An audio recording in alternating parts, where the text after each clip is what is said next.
brought your love ran red. All right, guys, this is Michael Coop with Different Pews, Same Promise, and I'm coming to you today with another Schleicher, Mr. Matt Schleicher, who is actually the principal here at Epiphany Lutheran. But before I get going even further, I'll let him introduce himself and kind of tell us a little bit about him. Yeah. Matt Schleicher's the name. I've been blessed to be in education a long time, 25 years, actually. All right. Some of that in the Chicago area, some of that in the Detroit, Michigan area, and a lot of that now into my 20th year here in the Houston area. So Okay. yeah, Cool. just in terms of educational working in schools, I guess. Yeah, really. Lots of it, right? Yeah. You are you married? Married, yeah, absolutely. Yeah. Married to Kim. We've been married 22 years. Okay. Blessed with 3 boys, Ian, Ryan, and Nathan, ages 16, 13, and 11. And they keep us moving. Yeah. In fact, we're All the going to time, be checking right? out some colleges for Ian. He's a junior in high school, and so we're kind of in that college search mode. Oh, yeah, right? 11th grade? 11th grade, Right? yeah, Okay. yeah. Man, yeah, that's a big year for figuring out what you're going to do in the future. For sure, absolutely. Awesome. So, have you been Lutheran all your life? Did you grow up in the Lutheran church? Yeah, that's a great question. Absolutely yes to all of that. Okay. My dad is now a retired Lutheran Church Missouri Synod pastor. Okay. He served several congregations, especially in the upper Midwest. Right. Even though Kim and I have now lived in Houston within our married realm for 20 years, as I said, but before that I was a Midwestern guy. And so lifelong Lutheran, grew up going to Sunday school from as early as I could remember, vacation Bible school, going to church each Sunday because you're the pastor's kids, right? You don't. You go. That's what you do, right? So, yeah, so you go to church. Lifelong Lutheran. Yes. Okay, cool. So what brought you to Epiphany? Yeah.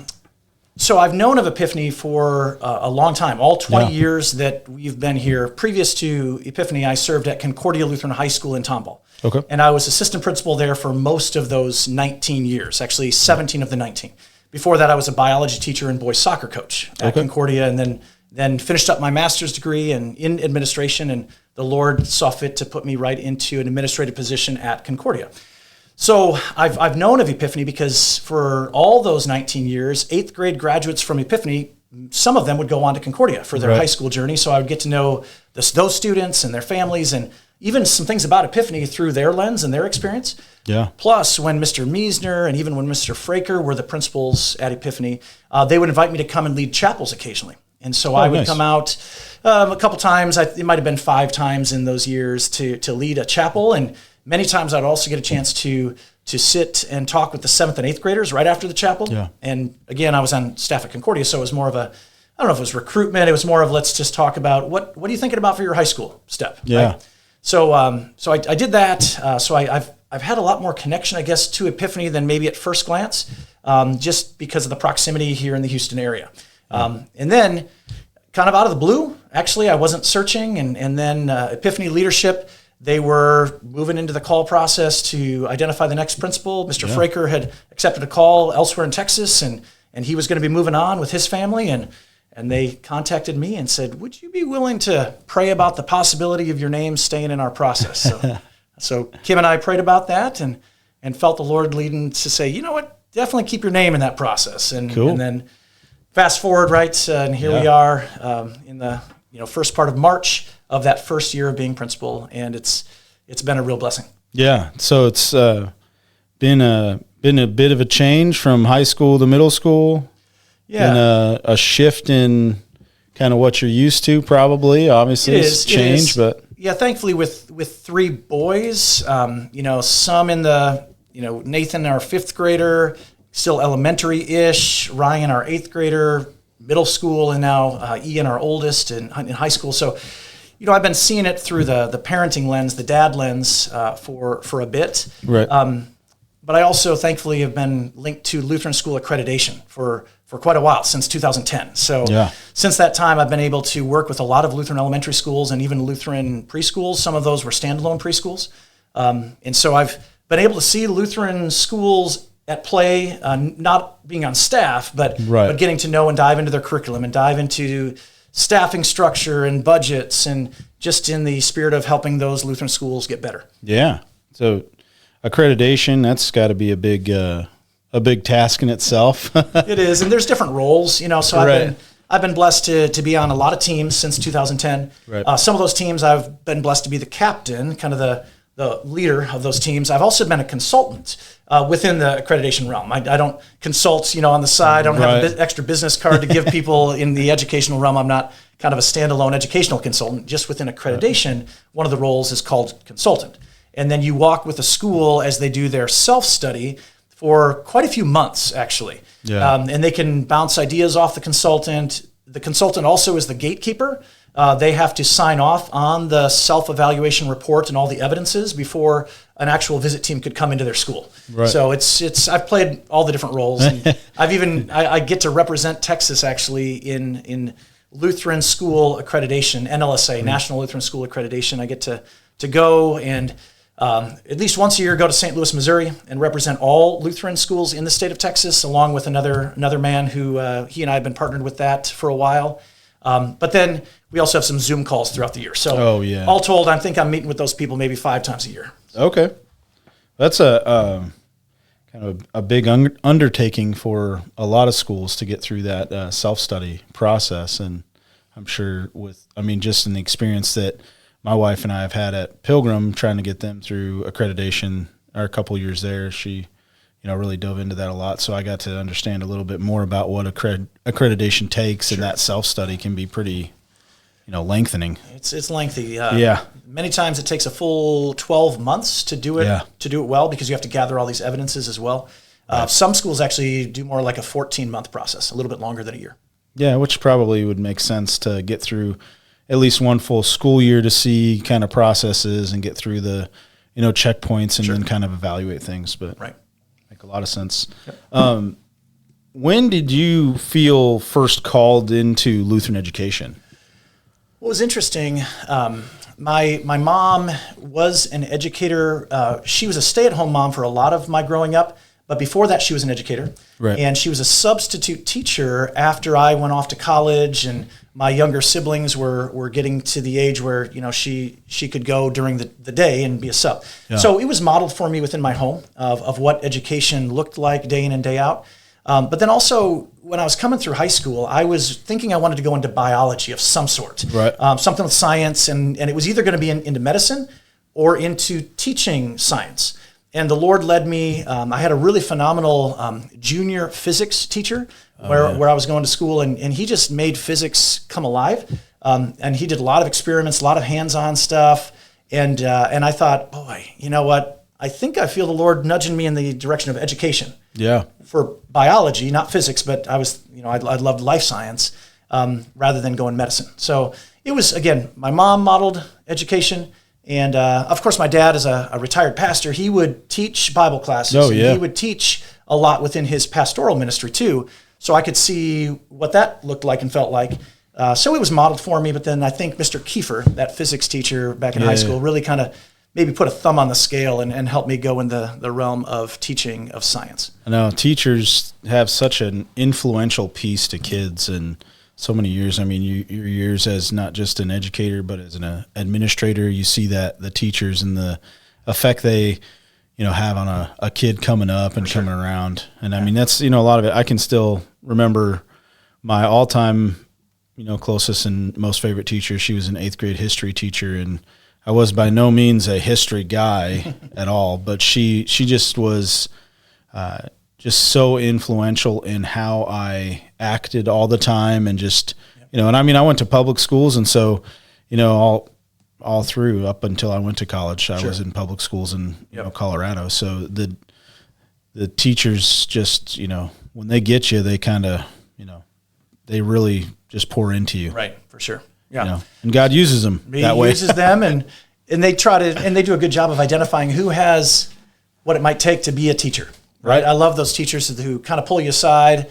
Mr. Kiefer, that same man, actually pulled me aside and said, Matt, this may be premature, but I see that you could you have some gifts for maybe helping other people understand. Right. And not that I had everything figured out about physics. I didn't, but I was able to help a couple students, and he noticed that and said, you know what, it seems pretty natural. So that doesn't mean I'm the best teacher in the world. It just meant that was where the Lord used some of those conversations to say, you know what, I'm gonna have you go into education.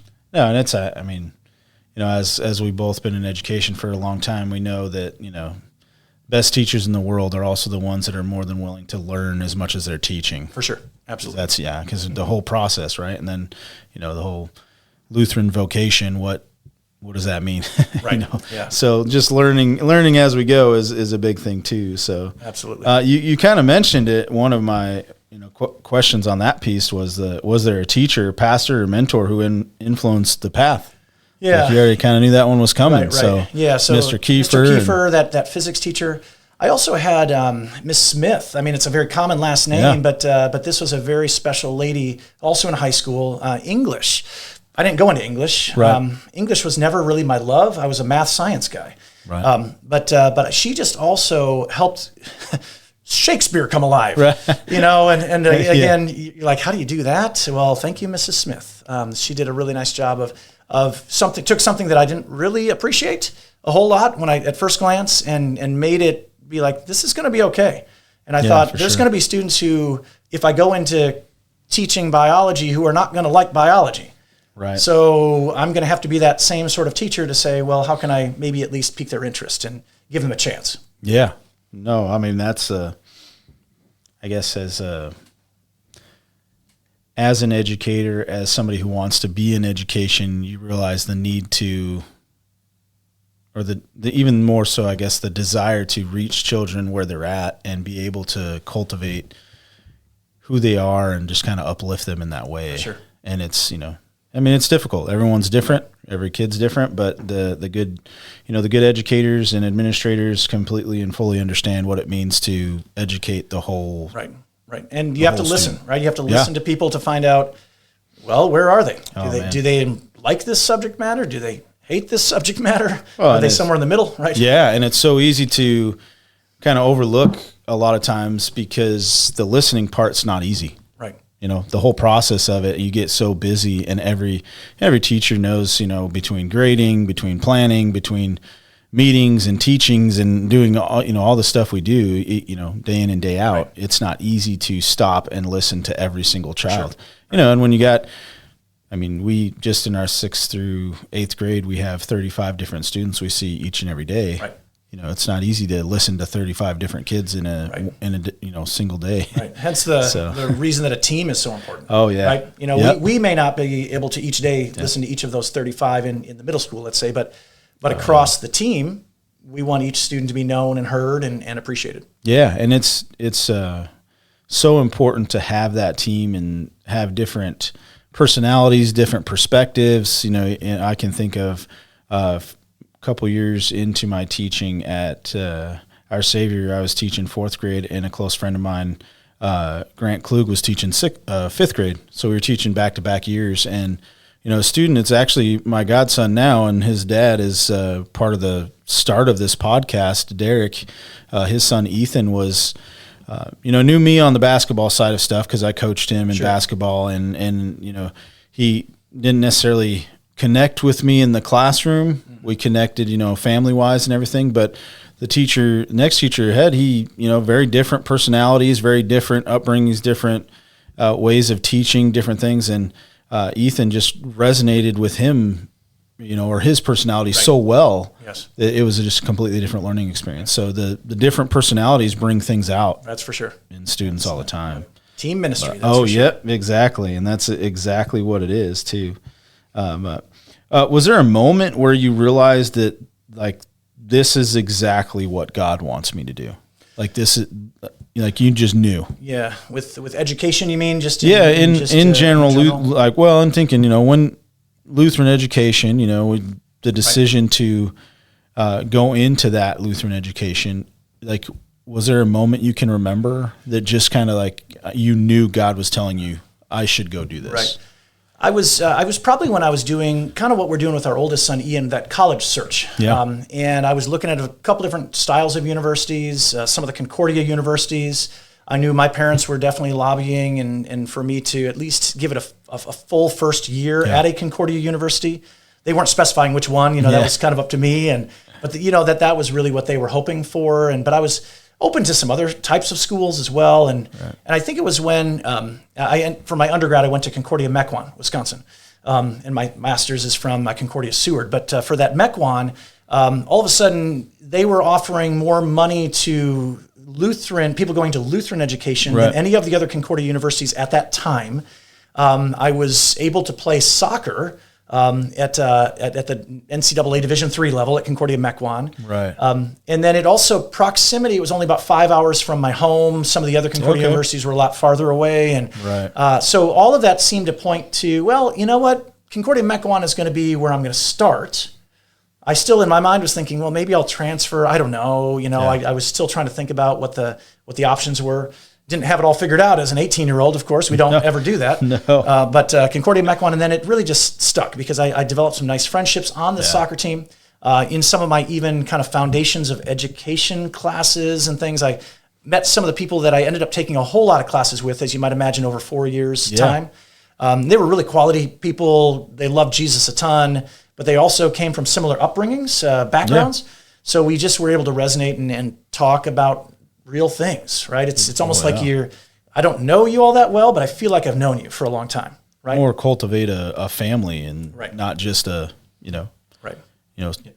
students you hung out with or, played sports with or did whatever. I mean, you really cultivate a family. Sure. Yeah. So maybe it wasn't a singular event, but it was that probably senior year of high school, especially where all of a sudden the Lord seemed to get all those doors to open simultaneously for Concordia Mequon to be the spot. And then from there, the Lutheran teaching bug bit, effectively, and I was locked in. So. Okay, cool. Yeah, it's interesting because I came very differently, and so I didn't even start college until I was 20. I was out of high school for 2 years, and so I had no idea what I wanted to do. And it wasn't until I started dating my first wife that I even realized education was just had always spoke to me a little bit. Right. I even had a couple teachers. My 8th grade history teacher, as we went on, we kept in touch, and she used to come and see me play basketball in high school, and we kept in touch pretty well. And she's like, you ever thought about teaching? And I was like, no, didn't ever think about it. And then, just kind of at some point it kind of stuck. But then the whole Concordia thing, I kind of same path you did. I was like, okay, well, at least start here. Sure. And even after my freshman year, I actually went and started touring another school in Denver, Colorado, Colorado Christian University. Right. I was actually talking to their basketball coach and was thinking about transferring and actually playing there instead of playing at Concordia in Seward, which, I didn't play my freshman year because it was, kind of a couple years removed from high school. And, I didn't take all the tests and all the things I needed to do in high school just because I didn't know all the things that came with that recruiting process and playing process in college. But, but I can say that in that first year at Concordia, I got to know such great people that they were they kind of hooked me in, even though I was visiting in Denver and my girlfriend at the time was still living in Colorado. There was so much that just kind of was gravitating me back to Concordia Seward. Yep. So you and I come at it from very different approaches when we were younger, but then we get to a Concordia University campus, 2 different campuses, but we had very similar where you're like, okay, the relationships, the people, the professors, the Christ-centered Christ Foundation all comes together, and you're like, okay, this is where I need to be. Yeah, it was so much, and I think about that all the time. The professors you had, the people that just kind of drew you in, and even more so. Fast forward, I actually did the same thing to Melody, my daughter, when she was getting ready to look at colleges. I said, hey, I have no problem with you going wherever you choose to go. Support you, however, because we really started looking more so in her.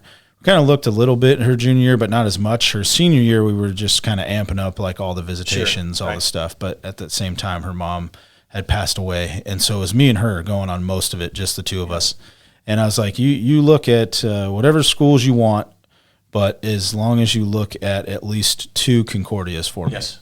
And so she actually chose 3 Concordias. She did Seward, she did Concordia Chicago, and then California. Irvine. There we go. I was like, I was thinking of the town Orange, because we got Orange Lutheran kids doing algebra this year, but Concordia Irvine. So she visited those 3 schools, and ended up, she's visited 3 others as well, some big universities, but she landed on Concordia Seward. So and she wouldn't exchange most of it for the world, because it was just such a great experience for her too. For sure.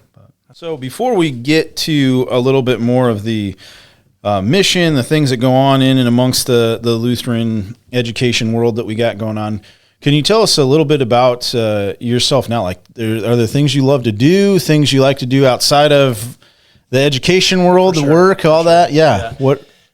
Several things. First off, I love being outdoors. That was part of what got me into biology teaching in the first place.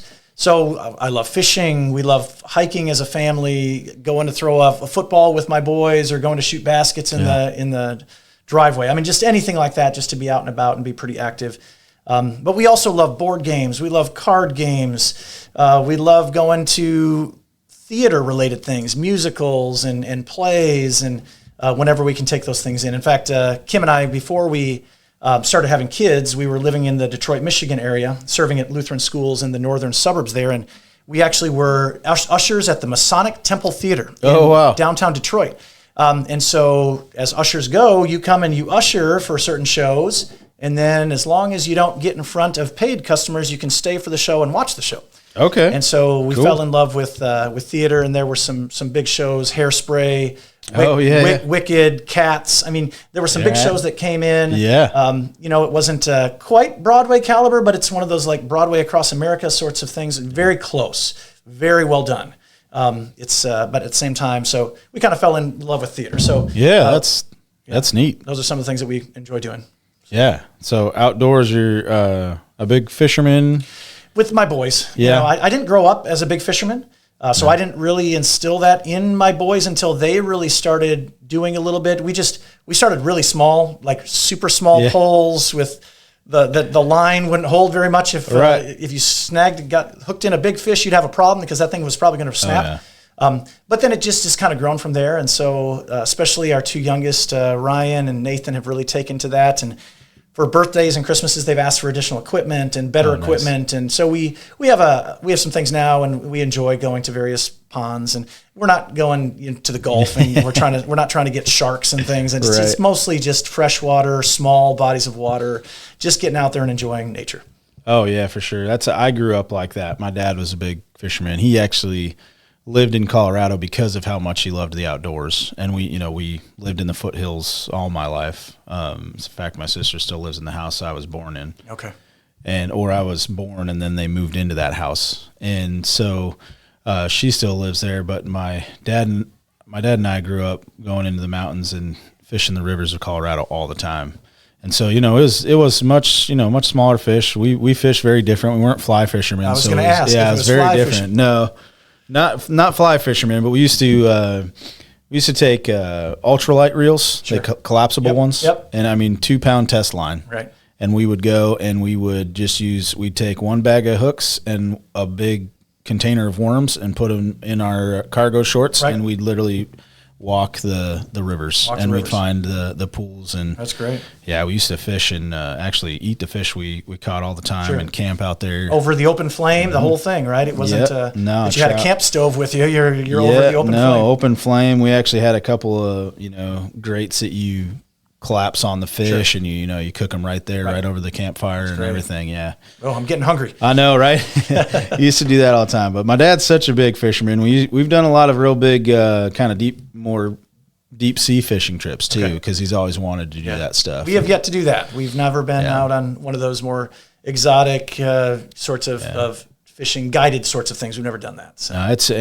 You can find some really good ones. And if we get a chance, we have to go out to Louisiana, because I've not done it out of Louisiana, but Derek, the guy I was telling you about earlier, his son Ethan, which Ethan from Concordia years,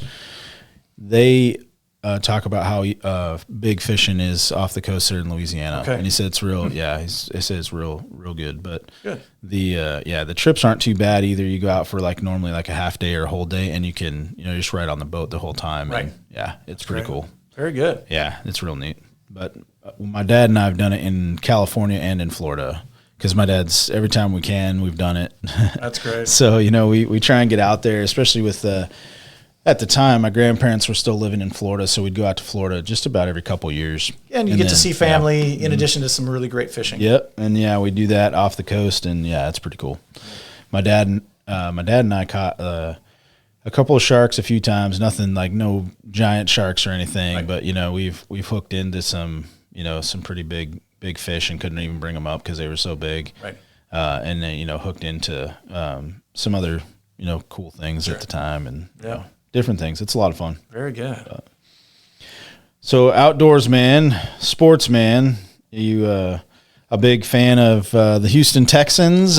I do enjoy the Texans. I've been blessed to go to a couple games, but not a ton. It's not that we have any sort of edge on the market on tickets or anything, but there have been some people that we've been able to go with over the years, and so I do enjoy following the Texans. You may have asked the same question of my brother. I don't know, but kind of. We talked sports a little bit. Yeah, he had a different answer. He kind of bleeds some sort of like blue and silver. No, we talked a little Detroit bit. Lions. So. Yeah, but no, I'd say more of a Texans fan than anything. I mean, I pay attention when. Speaking of those two teams, right? David Montgomery, there we go. Yeah, recently got traded to the Texans from the Lions. They just signed him, We'll just have to see what happens. So, I pay attention enough to some of those transactions, and then, of course, keep up with them during the season. So now, like have a team you follow any specific sport? Are you a big soccer guy still? You watch World Cup stuff? I don't watch a whole lot of World Cup. I mean, I love the game of soccer, but I never, even growing up, I didn't watch a whole lot of it. I just played it, right? Which is kind of, maybe not, it's a little bit different than how some people do it. I grew up watching ice hockey. And so when, I mentioned my dad was a pastor in several upper Midwestern communities, and one of those was Big Rapids, Michigan. And so that's the home of Ferris State University. It's a state university, obviously, in Michigan, Lower Peninsula, and they played Division I NCAA men's ice hockey, whereas the rest of the sports at that time, they played either Division II or III. I don't know that you can do that anymore. Maybe universities can if you pay the right amount of money. You can kind of play up or play down. Yeah. So at that time, again, ice hockey was huge. And so Ferris State, they would play, I'll call them the big boys would come into town. Yeah. So University of Michigan, Michigan State, Bowling Green, Miami of Ohio, Lake Superior State, Western Michigan, Central. These are big programs. Big time ice hockey schools, And there were always people coming out of Ferris State who would also become pros and go into the NHL. So I didn't ever play hockey. I know how to ice skate. I can't skate backwards very well, so that would limit me from being an ice hockey guy myself. But I love the game of hockey. I love watching that. I can understand icing and something that's people are like, what is that? What does that mean? What do these line colors mean? And that sort of thing. So. Yeah, your brother and I talked a little bit about that too, because he's a huge Detroit Red Wings fan. Right. Where I am a diehard Colorado Avalanche fan. Boy. Did you have to kind of set up a petition to make sure we were joking about that though. We even talked about the fights we can remember, because the Red Wings and the Avalanche, they did not like each other at all. They have had some history. Yeah. And my best friend in Colorado, we grew up together. He and I talk about that all the time, because he's still a big Colorado Avalanche fan. Sure. I can't talk with him about football or basketball, because he's like a Cowboys and a Lakers fan. And, sure. I'm a Broncos and a Nuggets fan. I'm noticing your Decades Day shirt here. Mike, actually has some of the similar colors to the Avalanche. I mean, it's not completely. I know it's more of the Saved by the Bell sort of look, but at the same time, right way when I see it, I'm like, if you put those colors together, you're going to get some of the Avalanche logo, at least from years past. They have, and they got some bouncing around with those Colorado colors, and it's pretty neat. But we're doing Decade Day, and I chose 80s. I love Saved by the Bell, and one of our theme, like our theme this year for the school, is based around those colors and that. Right. And make a joyful noise, right? Out of Psalm 98. Yeah. It just can't go wrong. So. No, pretty neat there. But so shifting back into that school talk, is there a a mission that you kind of see for Epiphany School, kind of based, like, I mean, it's still kind of new. The leadership, role still there, but, you're a little bit more rooted than you were back in August. Right, and, for sure. It's, do you have an idea? You got a mission on it? Yeah, I'm trying. It's funny. I've got a running list of kind of 1 year, 2 year, 3 year goals. There's already a strategic plan in place. And so part of that is seeing through some of those initiatives that were laid forth and set forth. It's one where I've learned you don't throw it all out. You come into new leadership and you don't say, well, okay, that was in the past and let's just get rid of that. In fact, I very much tried to preserve a lot of what Epiphany has been doing and doing so well for a lot of years.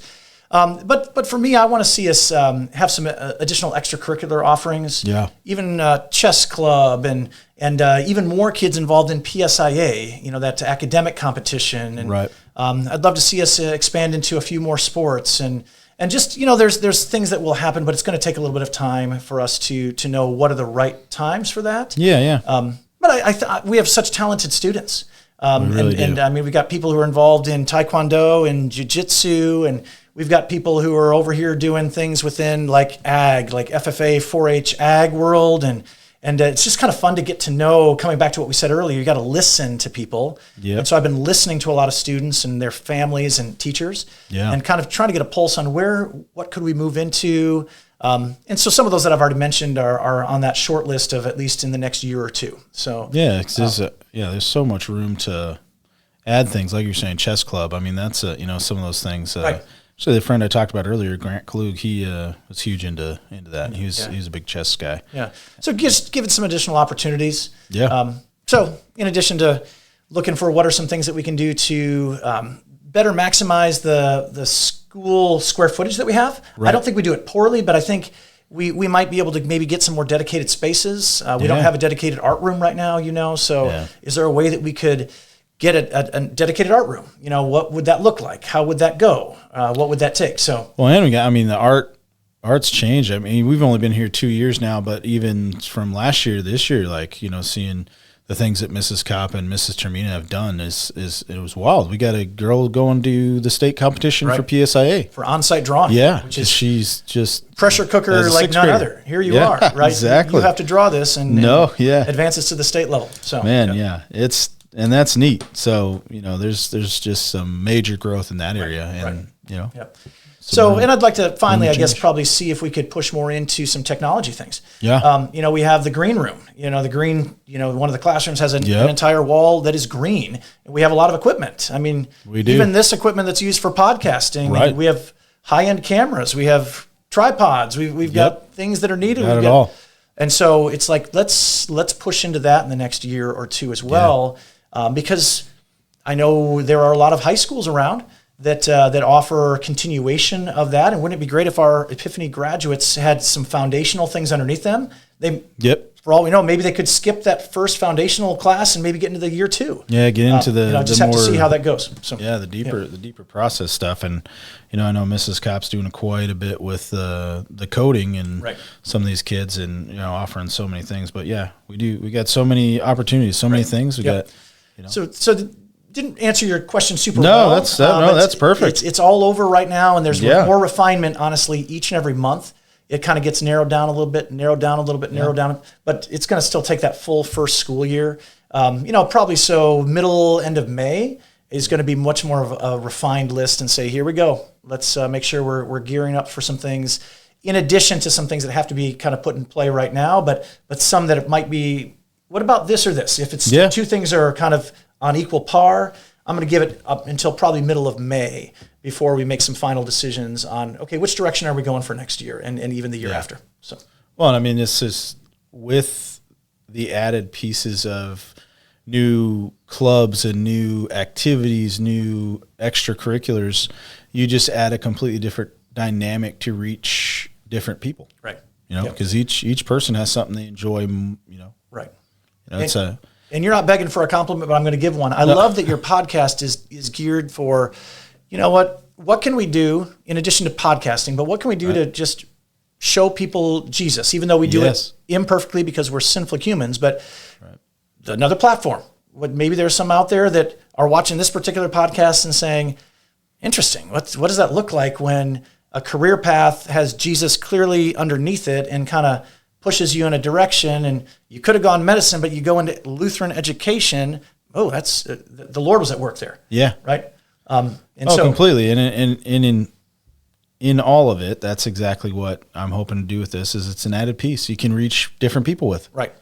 I mean, I've got a few students. In fact, the one student that's going on to do the state competition for on-site drawing, she actually her and her parents have subscribed to the podcast, and That's they great. watch it all the time. That's great. So, she asks me about it all the time. And, I actually got two high school students that are coming on. We're actually going to record on Sunday. Great. And, I'm going to reach out to them, and they're two different Christian high schools, two completely different ones. And Sure. One's a freshman, one's a senior. We're going to go back and forth on, Good. where they're at in their walk and what's going on in high school, what's going on, that high school into young adults, Yep. That's huge. Yeah, That's and huge. talk- So I love that I think podcasts can really reach some additional people. Yeah, and it's just, a completely different look in a different way, which reaches different people. Right. Which is exactly why we call it Different Pews, Same Promise. That's perfect. It is. It's exactly what it is. With the school idea in mind, and even the mission and thought of Epiphany, is there anything that kind of has stood out to you as a challenge this year in the leadership? And then, kind of to go back away from the challenge part, but is there anything that just has been overly encouraging? Sure. Does that make sense? Yeah. Challenge would be, I want to make sure there's good cohesion between the preschool and the day school. Yeah. And so I've known Miss Fingelman a long time, actually, when she sent her kids up through Concordia when I was on staff there. So I've known her as a person and a follower of Jesus Christ for a long time. But I'm learning, again, just about the dynamics and what's typical of the Epiphany preschool, what's typical of course, the Epiphany day school, grades K through 8. And just looking for opportunities to continue to bond and unite. And thankfully, I don't sense that there's a lot of friction, but it's just there's different programs kind of seemingly running, almost like in parallel. I'd love to see a lot more interaction, and therefore, it's beautiful that we do have that one time a month that we're having chapel together. I love that as recently as today, we had some of our 6th graders that were reading to some of the preschool kids, and there's definitely overlap, but at the same time, I think we can be even more intentional. For sure. Yeah, so that's exciting, but it's also been a challenge to say where are the ways and how can we continue to unify what the Lord has already brought to this campus with the students. So that's maybe a challenge that's out there in a good one. I've been blown away. The other end of your other question, what have I been blown away by or really encouraged by? The families that send their kids here are just totally bought in to saying, hey, we're kind of the whole poker chips, pushing our chips to the middle. We're bought in. We're all in on what the Lord is doing in here at Epiphany in the school, and even though many of them are actually not members of the church, they do pay attention to some of the church activities that are even available, and try to take part in some of those things as well. So that's a beautiful thing. So I've just been encouraged by the dedication that the families at Epiphany have to the school, paying attention to what's going on at the church. I'd love to see a few more of the Epiphany students be also members of the church. Yeah, but it for also sure. sometimes there's geography, there's other things. There might be connected with other faith communities already. But at the same time, we'll see how the Lord leads into those the coming years there. So. Yeah, for sure. I think that's something I've noticed right away too, is that, even though not a lot of the families are members every single Sunday here, but we do have a lot of students who are going through confirmation, even though they may not be, every Sunday type members, but they love it so much that they want to be a part of the confirmation program and be confirmed. But the families in general, I think you're right. That's something we noticed right away too. We've built some great friendships with our own kids' classmates and their families, and just done some amazing holiday parties and some great things that everyone's just so just kind of like you said, bought in. Right. Like it's not just bought in. It's like, hey, this is part of the Epiphany family. And though we don't go to church every single Sunday, we pay attention to the things the school and the church are doing. Right, for sure. I think the cohesion is cohesion. Cohesion. There we go. I was like, that didn't sound right when I said it. The cohesion is, you're right. It's just there, and it's getting even better and better because I think, like yourself and we've got, some new staff pieces all around that are kind of just like everyone's clicking so well together too, that it's making it real easy to just try and figure out how can we make that cohesion even better, right, or even stronger, right? Yeah, it's exciting stronger to say, Lord, show us in just the right timing, your timing, what you have in store. Yeah, because I think you're right. There's some good foundation, really good foundation that was laid even before some of these new staffing pieces that you were talking about, and now it's just building on some of those foundational blocks before. Yeah, and I mean, and you can see that a lot of it's there, and everyone's is bought in. They're when they're here, they're here not just for Epiphany. They're here for the Lord. They're here for all the pieces, and the kids that we have are just they're just amazing. We've said that from the beginning. It's just been an amazing opportunity that God's given us, and we are so blessed to be here. So richly blessed, absolutely. But yeah, so to kind of bounce off of that too, we are truly blessed to have you here, and I believe that from day one that you have made things you are truly a shining light in the mission of God. Thank you. So thank you. I'm humbled. It's one where it's when the Lord worked mightily to bring me here. It was after Kim and I were praying about it for a while. It was a no doubt. This is where the Lord needs me. So thank you for your words of affirmation. It's been fun, but it's a team effort. We're teammates, you and I, but we're not just the only two. In fact, we were talking earlier about it takes a team, and it takes a really good team, and the Lord has assembled a really strong team at Epiphany Lutheran Church and School and Preschool. We do, and we have a team that is there for each other at the drop of anything, and we've noticed that from day one too. Is everyone is just so willing to step up and help one another that it's such a great place to work. But with that piece, when we're thinking about vocation, we're thinking about the pieces that come with that, and Lutherans talk about vocation a lot, but Can I ask you, how do you see teaching as a calling in and amongst what we do, or administration as a calling? For sure. It's interesting with administration. A lot of what I've done in administration actually revolves around people's poor decisions. Okay. So think about that for a second, right? Yeah. So when I was at Concordia, I was assistant principal for 17 years. Right. And so in large part at Concordia, even though it wasn't the only thing I did, but a lot of that was there's a whole lot of ministry that happens when people make poor choices. Yeah. Right. And so that was where I got my administrative, background. In the principal seat now here at Epiphany, it's not just student discipline or faculty discipline or anything like that. Right. It's a lot more than that. But thankfully, I had a chance to learn some of those other skills: budgeting, calendaring, professional development opportunities, creating those and implementing those for the staff. I was able to do some of that even when I was on staff at Concordia, but it wasn't the buck didn't stop with me, right? There was a principal who also was overseeing a lot of those things too. But now in the principal role, I'm thinking, boy, there is still a lot of ministry that happens if there are some things that go sideways, and occasionally they do. Not every day, but at the same time, some days there's 3 or 4 things that go sideways, right? So maybe it kind of works out maybe once a week or something, or once a day. There's something that needs to have some extra attention to it in that regard.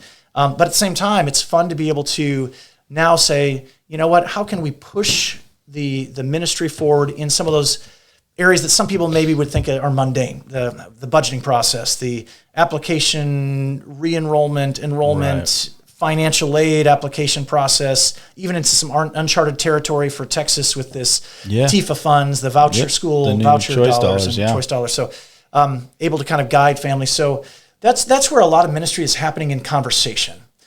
Because some people would say, well, ministry gets done when you have 16 things on your to-do list and you get them all done that day. Right. That's one definition of ministry happening.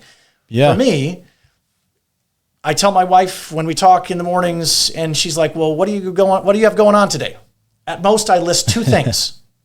Even there might be, and I know there's going to be a full jam-packed day. There's no feet up on the desk, twiddling thumbs, eating bonbons all day. Right. There's a whole lot of ministry that's going to happen that is the unforeseen, or what are the needs of that person in that moment? If it's a student, if it's a faculty member, if it's somebody from the church staff. Yeah. And so with that, I think it's fun to be able to say, Lord, almost like a blank slate each day, what do you need me to do?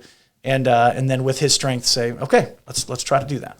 And that's exactly right. The way we reach kids each and every single day, the way we reach families each and every single day is, it's not just a calling, it's not just a mission. It's, there's more to it than all of that. And I mean, you and I know that pretty well, that God's got a plan, and we don't always know exactly what that plan is, but if we can position ourselves to be prepared for God's plan, right, it just makes that mission and that calling even more effective. Right. And, we're not going to be able to, we're not going to be able to reach everybody. We're not going to be able to reach all. We're not going to be able to, even tackle each and every single problem, or even each and every single issue that comes up. You're talking about hundreds of people each and every day. Yep. Even, here, we're talking about hundreds of people, and each and every one of us is a sinful person. Each and every one of us has our own idea. Each and every one of us has our own plan, and there's times I even have to turn around and apologize to my students because my plan,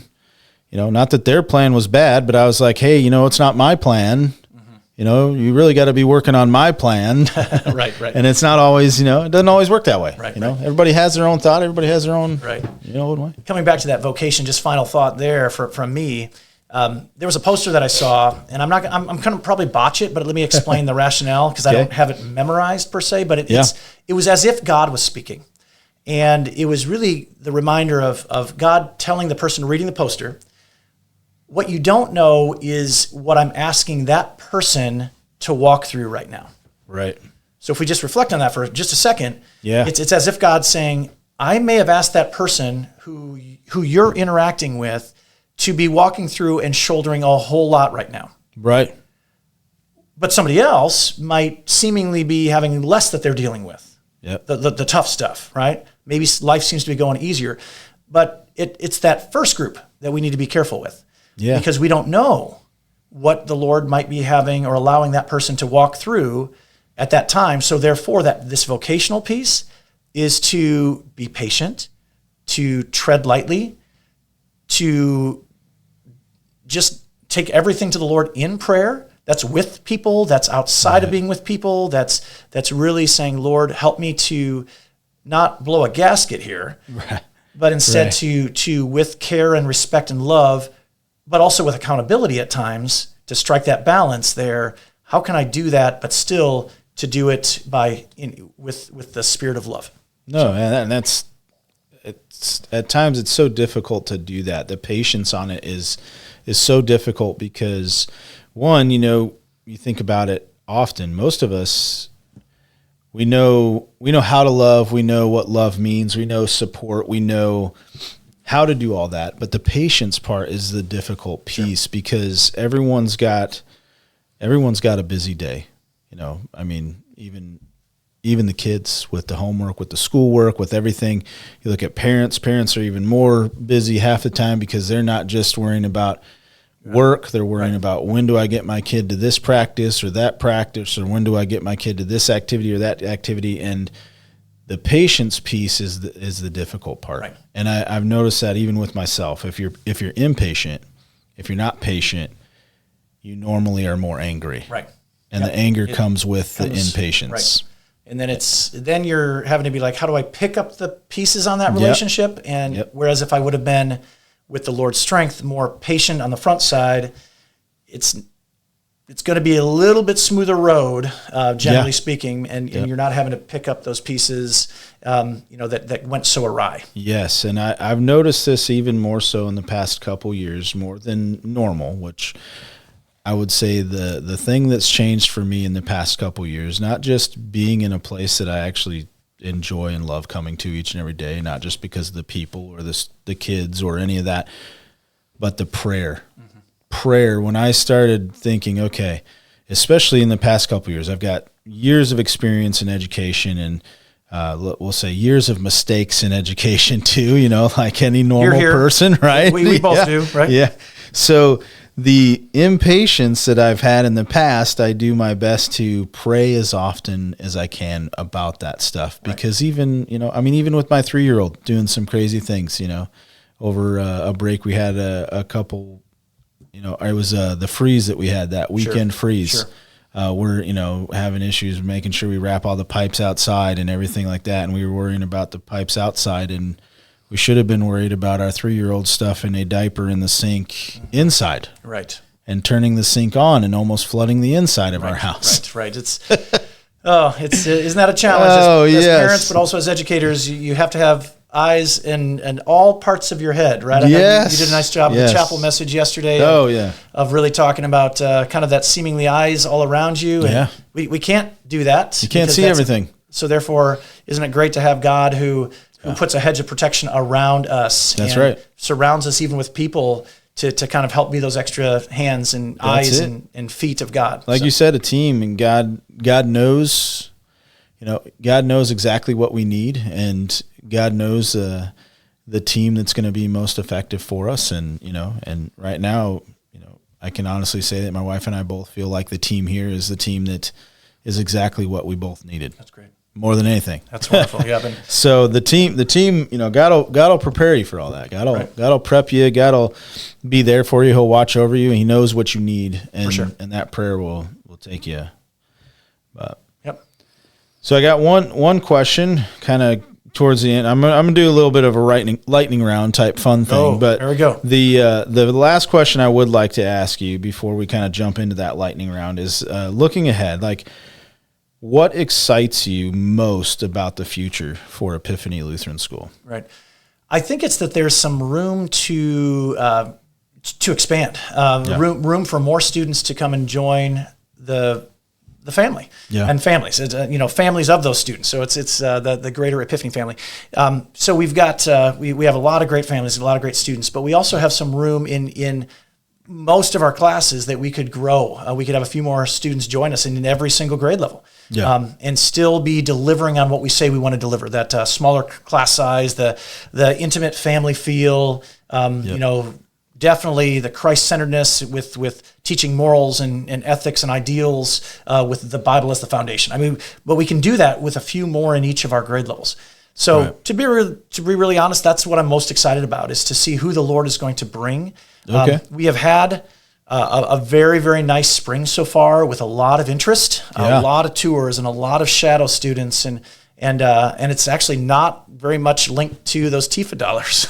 Oh wow! I know that's a little bit different. I would have expected it's an afterthought. that. It's an afterthought. Most people are just hearing what's going on by being in their neighborhoods, in their communities, and saying, we're hearing some good things. We want to check this out. We want to see if maybe Epiphany would be a good fit for our child or children or grandchild or grandchildren. So it's more so word of mouth. We've been advertising a couple different publications as well to try to get the word out that way, but it's mostly word of mouth, and only probably about 10% of those that have actually shown interest this spring are actually leading with, we're here because there's going to be some additional funds that might be available through the state, where we might be able to go to a different type of school than we've never been connected with before. Right? So that's only about 10%. So I was kind of expecting those percentages to be a little bit different. Not knowing, right? Just guessing coming in. But what a blessing that there's just a good, healthy buzz out there in the community. And so that's exciting. That's awesome. To see how the Lord is going to bring the right families to Epiphany. We'll still have our admissions process. It's not going to be that we'll just accept anybody off the street, right? And that sounds kind of limiting, and I'm not trying to limit, but at the same time, we do have an admissions process for a reason, to see what sort of a fit will a family be for us, and what sort of fit will we be for them.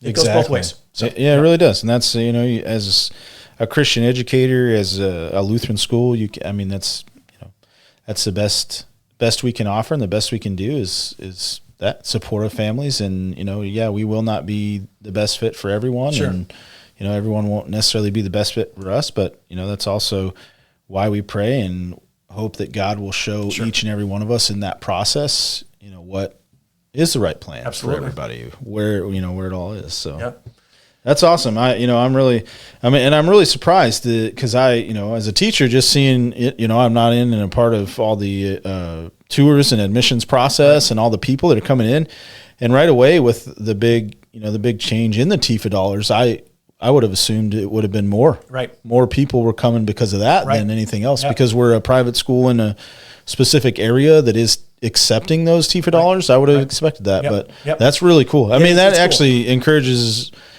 Encourages me even more, because that's like, wow, okay, well, when this TIFA dollar thing starts happening, that might be a completely different look too. Right. It's. So you asked a different question earlier about what's really encouraging, and I said, well, this is not a word, but the bought-inness of the I like it though. Current families, I love absolutely, but also the fact that they're telling their friends, they're getting the word of out, mouth is saying, out there. hey, you got to go check this out, and so that's been encouraging.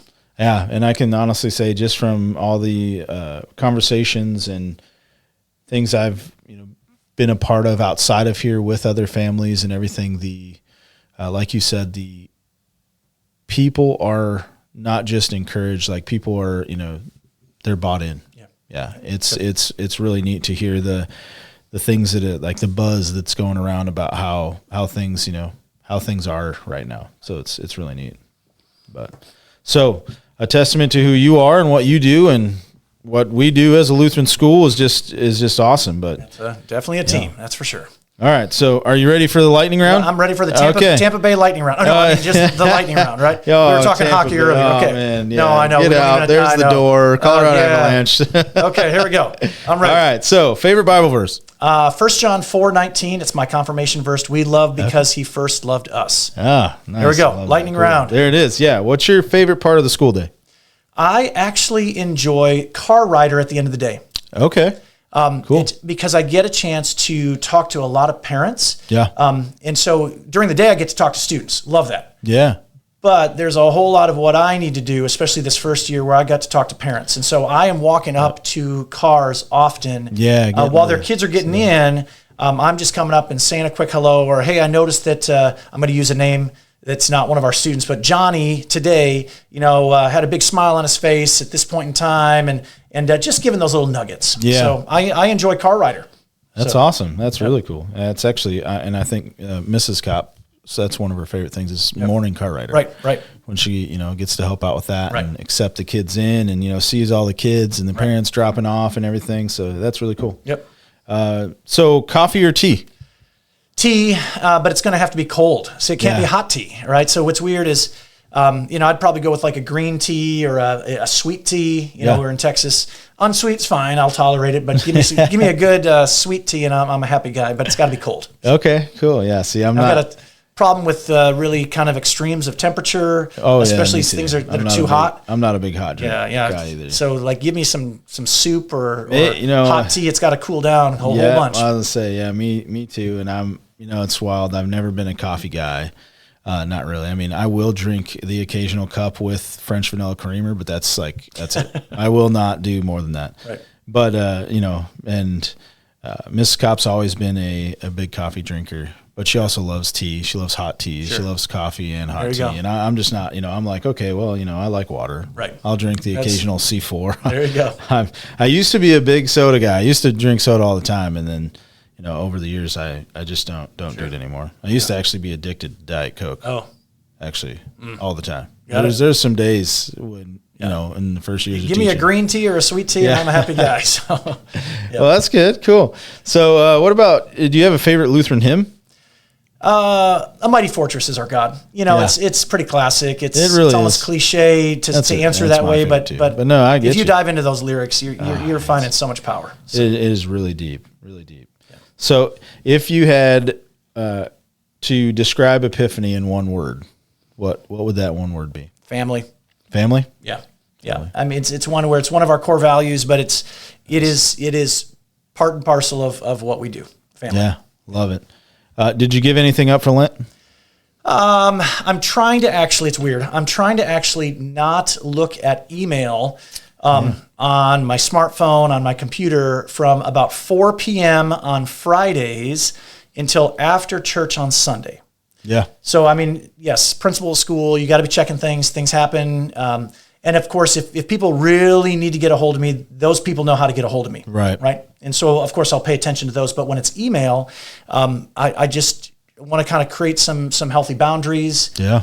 So I'm not trying to check email at, if I wake up in the middle of the night and I'm like, I'm just going to see if there's an email there. Right. That's not super healthy. No, it's not. So therefore, I'm trying to be pretty faithful. I've been okay with that so far. Yeah. No, and I totally understand. I've been trying to do that as well, too. Trying to shut off my phone and my watch and computer and everything for 2 hours a night. Okay. And that's what I've been working on. And I've done pretty good at it. You're doing it every day. I'm just like from Friday 4 p.m. until after church on well, Sunday, so. The one, and I've probably failed a couple times, but I've been trying to just keep that routine going so that I can kind of do that too. Sure. Just make a little bit, healthier decisions throughout the evening and everything else. But I also have given up sugar. There you go. Not necessarily all sugars, because I'm still eating fruits and natural sugars. So I won't offer you a sweet tea, is what you're saying. No, right? I wouldn't take it. All right. We won't do it. No desserts. I'm not doing that. Okay.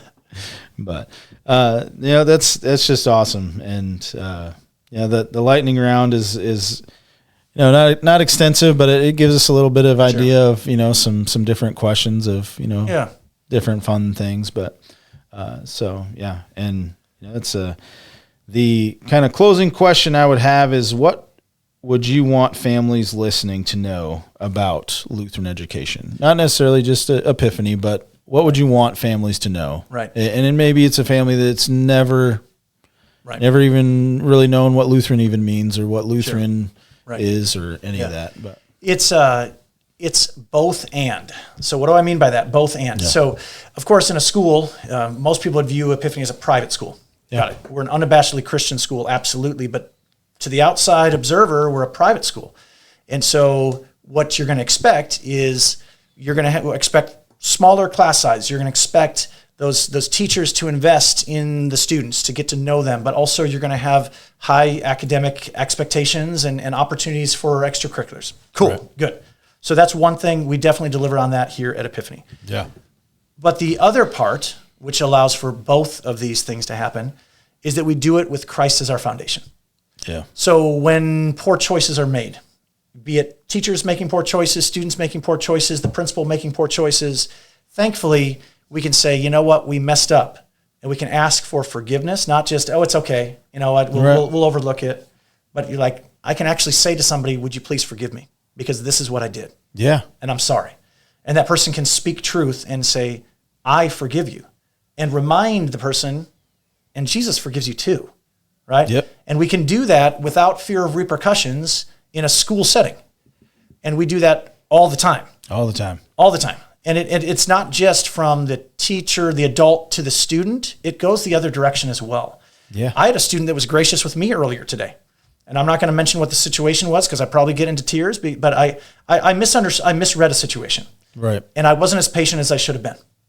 I'm not going to say, hey, it's the latter part of National Lutheran Schools Week and we're pushing towards spring break, which is next week, which is true. Yes, but I was a little less patient than I should have been. And I quickly realized I was too quick. Yeah. And I was a little forceful with my speech. And so we stepped aside, the student and I. It was a little older student, a middle schooler. Yeah. And I apologized to that person. And it was beautiful. Good. It was a guy. And he said, Mr. Schleicher, I forgive you. Wow. And Jesus forgives you too. And I'm like, whoa, yeah. whoa. Here's somebody who is a lot younger than me, but speaking the truth that I needed to hear. Well, it's just so cool that happens. Yeah, and that wasn't scripted. That wasn't just because I knew I was going to be on a podcast this afternoon. That was real life happening on a Thursday. Yep. And so therefore the both and is, well, you get a high level of academics and you've got the small class sizes, all the things that people would expect in an unabashedly Christian private school. Right. But you also get the ability to have those moments like I was blessed with earlier today, where a middle school boy reminds me, you're forgiven. Yeah. You're forgiven by a human being, middle school boy, but also by Jesus Christ. Yeah. And so that's huge. And that's a part of what happens day in and day out. Yep. And so it's a both and. Both and. I mean, yeah, you're exactly right. This is so awesome. It's so awesome to be a part of this, and I just love it. Yeah, so do I. But that's great. But man, I love it, both and. But really appreciate you coming on. Thank you. Really appreciate your time. It's bad that you'll probably be on again sometime in the future. This has been very fun. Oh, Thank you it for is. the It's a blast. opportunity. It's just, and the more I get into it, I'm just like, it is a lot of fun. Right. It's a lot of fun. Just Kind of like these headphones. I know, right? I hear myself, right? It's different. Yeah, it's fun, so. It's weird to get used to at first, but at least you invite get me there. back to do that again sometime. That's right. In the future, Yeah. right? Oh, you will for sure. But really appreciate it. Thank you so much for coming on the show. Really appreciate the time that you spent with us and kind of opening up to us more about a lot of different things. But yeah, awesome. So yeah, Lord's blessings. Absolutely. So if you could lay down a challenge for anyone that is listening to this podcast, what would that challenge be? I think it would be to pray more. Yeah. Prayer. It's prayer, power of prayer. I know when Kim and I were considering going back to one of your other questions, how did you know that the Lord wanted you, Matt, to be at Epiphany, right? As principal, but also our family, we're church members here and so on and so forth. How did you know, right? Well, we didn't know until we started praying. Yeah. Right. And there's power in prayer. The Lord speaks through prayer. He speaks through people. He speaks through circumstances. He certainly speaks through his word. But I'm a firm believer in there's the power of prayer. So if there's a challenge for people, pray early and often. And often. I love it. And it's not like voting where you try to go and vote early and often, right? You can't do that, right? But but praying, there you go. That's something that you can do early and often and late and everything in between. Yeah. So. Yeah, exactly. And it'll do more for you than you could imagine. Right. So I love that. I love that challenge, but yeah, that's awesome. Cool. So, thank you so much. Thank you guys. This has been a real life story, real life guy, real life in the ministry kind of person that has been here and talking to you about just real life things. And we really appreciate your time and really appreciate each and every one of you and just being a part of Different Pews, Same Promise. And we truly hope that you guys have a great week and just pray. Pray often as you can. Absolutely. So awesome. Thank you so much. Thank you. Yes, sir. Lord's blessings. Appreciate it.